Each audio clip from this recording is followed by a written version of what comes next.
Welcome back, listener.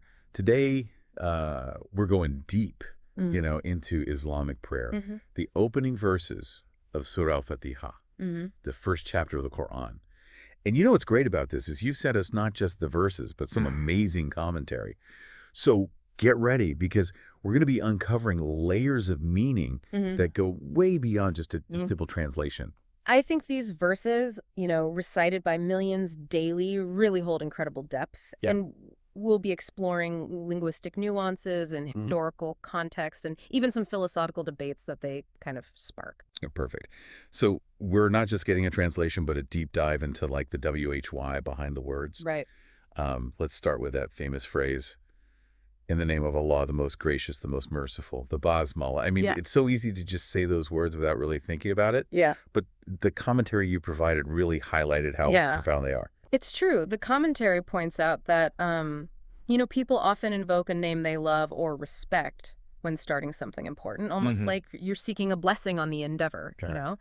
And beginning with Allah's name does something similar. It's about aligning our intentions with his remembrance. So instead of just going through the motions, we're consciously like connecting our actions Mm-hmm. to something bigger than ourselves. Exactly. It makes those actions, enduring, meaningful, not just fleeting gestures. Yeah.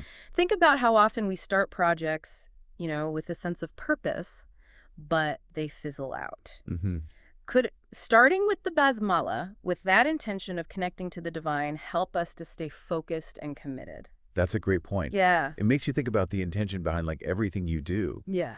And it's fascinating how the commentary connects this to the structure of the Quran itself. All right. The basmala appears at the start of almost every surah. It's not just decorative. It's a bridge linking that invocation to the unique themes of each chapter. And that actually connects beautifully to the idea of being an lord, a servant, Okay. which comes up later in the surah. Hmm. So by starting with the basmala, Yeah. you're acknowledging Allah's presence and authority from the very beginning. It's like a declaration, like saying, in your name, I begin. Exactly, yeah. It really sets the stage for everything that follows. It does. And speaking of names, right after the basmala, we get those two powerful ones, Ar-Rahman, Yes. most gracious, and Ar-Rahim, Yeah. the most merciful. I've always kind of thought they meant the same thing. Right. But the commentary actually makes a pretty clear distinction. There's a beautiful nuance there. Yeah. Ar-Rahman is that all-encompassing mercy, like the sun shining on everyone, Right. believer or not. It's the mercy that sustains all of creation. Yeah. Ar-Rahim, though, is more specific mercy, Okay. reserved for believers, guiding them toward eternal happiness in the hereafter. So Ar-Rahman is like the foundation, and Ar-Rahim is that focused beam guiding those who choose to walk the path of faith. Precisely. It shows the duality of Allah's mercy, universal compassion for all creation, Yeah. and targeted grace for those who strive for him. I love that. Yeah. And this idea of specific and general mercy actually ties into the concept of alhamd, which comes right after. Okay, so alhamd means praise, Yes. but not just any praise, right? You're right. The commentary explains that it's specifically praising a deliberate act of beauty or goodness. Okay. Think of complimenting someone on their outfit versus praising their generosity. Hmm. It's the deliberate act of goodness that evokes true alhamd.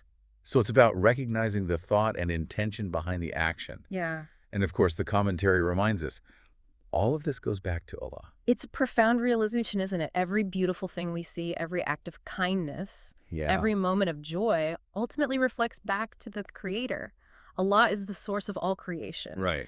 And he perfected everything he created. So when we admire a flower or a sunset, Yeah, we're really acknowledging the beauty of Allah's creation. that's right. It makes you think about those moments of awe you experience, like in nature. Exactly. And here's where the al in alhamd kind of deepens the meaning. Okay. It signifies that either all praise belongs to Allah or that every single praise belongs entirely to him. Wow. Either way, all praise ultimately returns to Allah. Okay, that is humbling. It is. It makes you see your own attempts at goodness or beauty as just reflections of something much greater. Right. And this idea of Allah's ultimate ownership is further emphasized when we look at the word Rab, Yeah. often translated as Lord. But the commentary dives deeper into the nuances, right? Right. Rab doesn't just signify ownership, it signifies governance too. Okay. Allah isn't just the creator, but the sustainer. Yeah. He is intimately involved with his creation. And this is where we see a crucial difference between human ownership, which is always temporary and limited, and Allah's ownership, which is absolute and encompassing. So it's not like saying my book, where you just have a certain right to it. It's more profound than that. Much more. Think of it this way. The universe isn't something that Allah created and then left to run on its own. Right. It's more like we and everything around us exists within his being, sustained by his will at every moment. It's a constant state of creation and sustenance. Exactly. And this brings us to the next title, Malik Yawm Ad-Din, often translated as Master of the Day of Judgment. Yeah. But the commentary adds a fascinating linguistic twist here. This is where things get thought-provoking. It does. So apparently there are two ways to read the word Malik, and it all depends on a tiny vowel marking. Right. If you read it as Malik, the emphasis is on sovereignty. Okay. Like a king ruling his domain. But if you read it as Malik, with a slightly different pronunciation, it emphasizes personal ownership and control. Wow, the power of a single vowel. So what does this tell us about Allah's relationship to the Day of Judgment?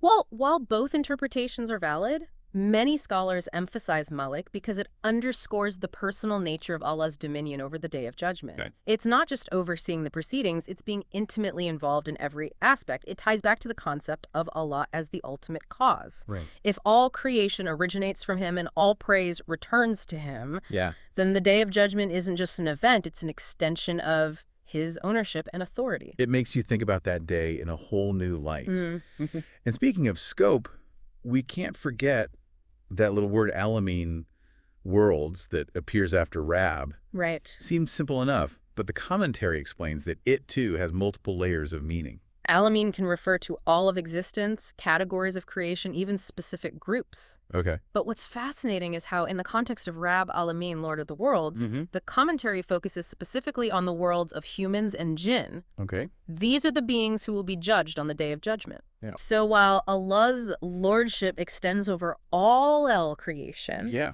this verse specifically addresses those who are accountable for their actions. It's like a reminder that Allah's mercy might be vast, but his justice is absolute, and those of us with free will will be held accountable for our choices. And that actually sets the stage for a crucial shift in the surah from praising Allah to beseeching him. You're exactly right. That shift is beautifully encapsulated in the next verse, Iyaka na'budu wa iyaka nasta'in. You alone we worship, and you alone we seek help. This is where the concept of servitude, being an ab, takes center stage. And not just any servitude, right? The commentary really emphasizes that word alone. We don't just worship Allah, we worship him alone. No other deity, no other power, no other source of help. This exclusivity is crucial. It reflects the understanding that Allah is the ultimate cause, the absolute owner, the only source of perfection and goodness. Worship isn't about dividing our attention. It's about recognizing Allah's absolute dominion over our very being.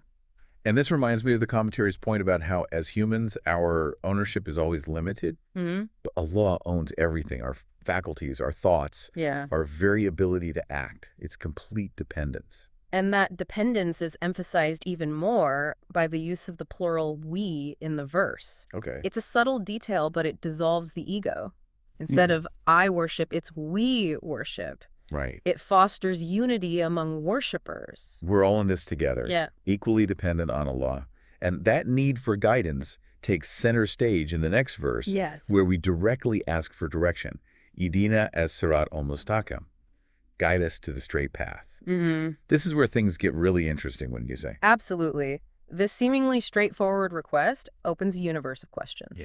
What is the straight path? How do we find it?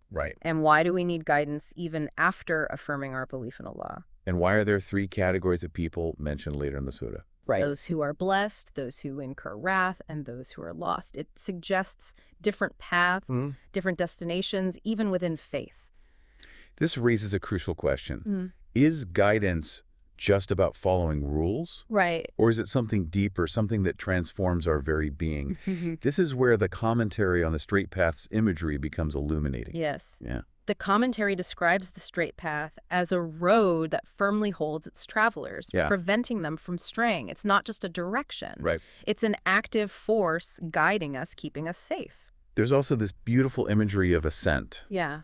The straight path is an upward journey toward divine proximity. And it contrasts with the downward descent of those who choose to stray. Right. So following the straight path isn't just about avoiding punishment.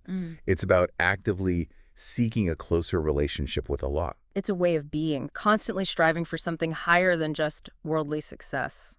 Exactly. And to understand this path better. Yeah. We need to look at those who've walked it successfully, Right. earning Allah's favor. Surah Al-Fatiha an'amta alayhim. Path of those upon whom you have bestowed your grace. Right. The commentary identifies several groups here. Starting with the most obvious ones, the prophets. Yes. Those chosen by Allah to deliver his message. But the commentary doesn't stop there. Right. It goes on to mention the truthful, the martyrs, and the righteous. Right. Achieving divine grace isn't just about holding a title. It's about embodying certain qualities, no matter your position in society. So it's a challenge to think about our own lives. Are these just labels or aspirations? Right. Can we be truthful even when it's hard? Can we be righteous even when nobody's watching? Can we become martyrs to our own desires, sacrificing our ego for something greater? Those are powerful questions, and they lead to this idea that while there's one straight path, there are multiple paths to Allah. All these different approaches to faith ultimately converge upon the straight path. It's like streams flowing into a river, all heading towards the same ocean. Isn't that beautiful, isn't it? Yeah. There's room for diversity in how we approach faith, Yeah. how we seek Allah. Yeah. But true guidance leads to that unwavering path of unity and divine proximity. And even within that single path, there are levels, right? It's not one size fits all. Believers can ascend through knowledge and devotion, constantly striving for a deeper connection. This brings us to another point, the continuity of guidance.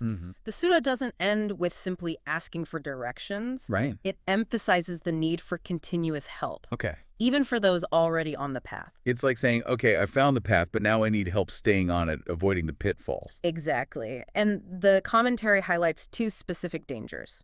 Shirk, the association of partners with Allah, and dhulm, injustice. Okay. Shirk is the ultimate deviation from the straight path. Right. It's about dividing our loyalty, our worship, our attention between Allah and something else. Whether it's idols, worldly desires, or even our own ego.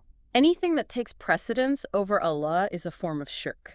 Right. And boom, injustice is another obstacle. It's not just about harming others. It's about any action that violates the balance and harmony of Allah's creation. So the straight path isn't just about rules. It's about living in a way that aligns with justice, compassion, and balance. Precisely. And this is where the commentary uses a principle called jari, the timeless application of verses beyond their immediate context. Okay. This allows us to see how the straight path can be applied to the Imams, for example, as guides who embody the principles of divine guidance. So the straight path is something that can be embodied by people, teachings, a whole way of life. Exactly. It's not just an abstract concept. Yeah.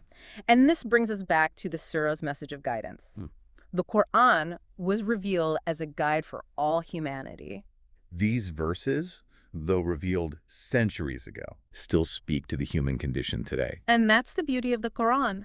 It's a living text offering timeless wisdom for those willing to listen and reflect. So the question is, how do we apply this wisdom, these concepts, to our lives today? Right.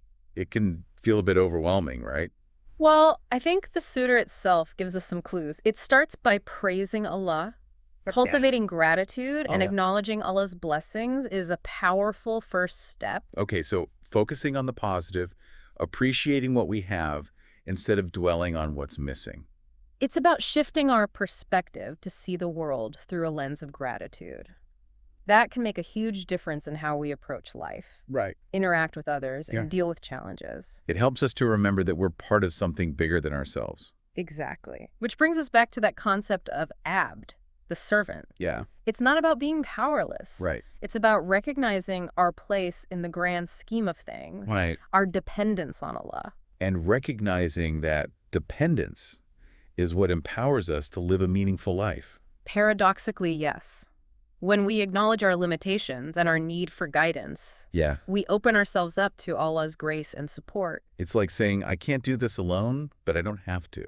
And remember, that source of support isn't distant or abstract. Right. Allah is closer to us than our own jugular vein, as the Qur'an says. Right. It's about cultivating awareness of that connection. And the commentary talks about different types of worship. Okay. Worship out of fear, worship for reward, and worship out of love. Okay. I'm intrigued. Break that down for us. What's the difference? Worship out of fear is the most basic level. It's about avoiding punishment. Okay. Then there's worship for reward, doing good deeds to get something in return. Right. But the highest form is worship out of love. Worship out of love.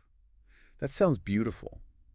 But how do we reach that level when we're so often driven by fear or desire for reward? It's a process of growth, Right. of refining our intentions. Think of it like a garden. We start with seeds, we nurture them, we weed out what doesn't serve us, and eventually we have these beautiful flowers. Yeah. The same is true for our hearts. Okay, I like that. So what are some of the weeds we need to pull out Oh. in order to cultivate that love? Well, I think one of the biggest ones is our ego. Right. That voice in our heads that's constantly seeking validation, Yeah. comparing ourselves to others and focusing on what we lack. Yeah. It's a major obstacle to experiencing that pure, selfless love for Allah. So how do we weed out the ego? I mean, is it even possible to completely get rid of it? It's a constant struggle, but the surah gives us some tools. Yeah. Remember how it emphasizes humility, Right. recognizing our dependence on Allah, and seeking His guidance? Those are all antidotes to the ego's poison. So it's about shifting our focus from ourselves to Allah. Exactly. Instead of saying, look at me, look at what I've accomplished. Yeah. It's about saying, look at Allah. Yeah. Look at His greatness. Look at all that He has bestowed upon me. Beautifully put. It's about cultivating a sense of gratitude and awe for Allah's creation, for His infinite mercy, and for the gift of life itself. And that ties in with what we were talking about earlier. It does. Focusing on the positive. Yeah. Appreciating what we have. Right. Instead of dwelling on what we lack. It's all connected. And the more we practice this shift in perspective, the more that love for Allah will naturally blossom in our hearts. It's not something we can force. Right. It's something we cultivate through our actions, our thoughts, and our intentions. And through our worship. Yeah. And it doesn't have to be these grand gestures, right? Right. It can be the simple act of remembering Allah Yeah. throughout our day. Absolutely. The commentary emphasizes that worship encompasses every aspect of our lives. Right. It's about bringing that awareness of Allah into everything we do, whether it's our work, relationships, or even just the way we treat ourselves. So it's not just about praying 5 times a day. It's about living our lives in a way that reflects our love and devotion to Allah. Aligning our actions with our beliefs. Right. And striving to embody those qualities of compassion, justice, and mercy that we see reflected in the Qur'an. And remembering that we're not alone on this journey. Right. We have the Ummah, the global Muslim community, to support us, to inspire us, and to remind us of our shared purpose. It's about recognizing the beauty in our diversity while staying united in our love for Allah and our commitment to walking the straight path. And speaking of the straight path, we were talking about the different interpretations, how it can be applied to various aspects of life. Right. The commentary mentioned the Imams as an example. Right. The Imams for Shia Muslims are seen as embodying the principles of divine guidance. Yeah. They're not prophets in the same way as Muhammad, peace be upon him. Right. But they are seen as inheritors of his spiritual authority, guides who help illuminate the straight path for believers. So even within the concept of the straight path, there's room for different understandings, different approaches. There is, and I think that's what makes Islam so beautiful. It's a faith that recognizes the complexities of human experience and offers guidance that can be applied to different contexts, cultures, and times. Not a one-size-fits-all approach. Exactly. It's about taking those core principles, the oneness of Allah, the importance of submission, the pursuit of knowledge, the value of compassion, and integrating them into our own lives in a way that feels authentic and meaningful. So it's not about blindly following someone else's interpretation. It's about actively seeking knowledge. asking questions. Yeah. And developing our own understanding. And that process of seeking and understanding is what strengthens our faith, helps us to grow, and allows us to experience the true beauty and depth of Islam. Right. It's a lifelong journey, and we're all on it together. And it's a journey that's not without its challenges. That's true. We were talking about shirk and dulm, those major pitfalls on the straight path. Right. Shirk, associating partners with Allah, can be so subtle sometimes. It's not always about worshiping idols. It can be about putting anything, our careers, our desires, even our own opinions ahead of our devotion to Allah. So it's about constantly checking our intentions, making sure that our ultimate loyalty lies with Allah. Exactly. And dulm, injustice, can manifest in so many ways. It's not just about harming others. It's about any action that disrupts the balance of Allah's creation. It can be about how we treat the environment, how we use our resources, how we interact with those who are different from us. It's about recognizing the interconnectedness of all things, our responsibility to each other and to the world around us. And it's about remembering that our actions have consequences, both in this life and the next.